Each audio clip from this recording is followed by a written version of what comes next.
Everybody in the low carb and carnivore space is always talking about ketosis and how you need to be in ketosis. But did you know that you do not want to be in ketosis all the time? That is something that really needs to be explained a little bit further. So let's go into it. Why is it important to not be in ketosis all the time? Our bodies have several tissues which requires glucose in order to function. If your body doesn't have any glucose in the blood, the brain, the liver, etc., you will eventually die. Why is this? Because your brain, for instance, requires glucose to function. Your brain will just stop working if it doesn't have any glucose. Now, that doesn't mean that we should just go and start eating, carbs and so forth that, break down as glucose and so whatever, right? That's not what I'm talking about here. That's excess glucose, and that starts to become another problem. What we're talking about here is glucose that's actually made by your body. So, what does this have to do with ketosis?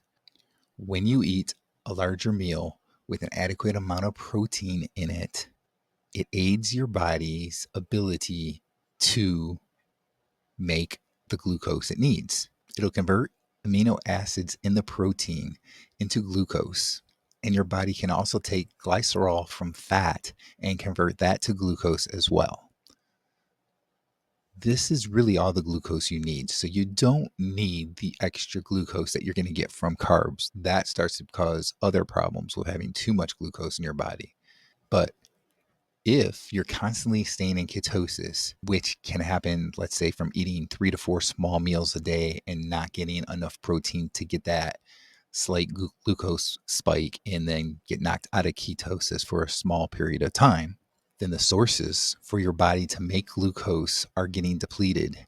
And now the tissues in your body that are requiring glucose to function properly are getting deprived of the glucose that it needs. And that's including your brain.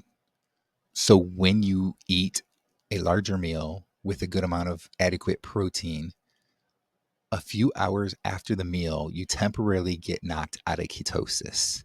And that is the part that is important for keeping things running properly in your body with making the glucose and so forth. And that's the part that is important because your body's going to make the amount of glucose that you need at that point because they are getting enough protein and fat and other sources there that it's going to be able to use. If it's not getting enough of that, you're going to find at some point that there is not enough in your body to make that glucose that it needs.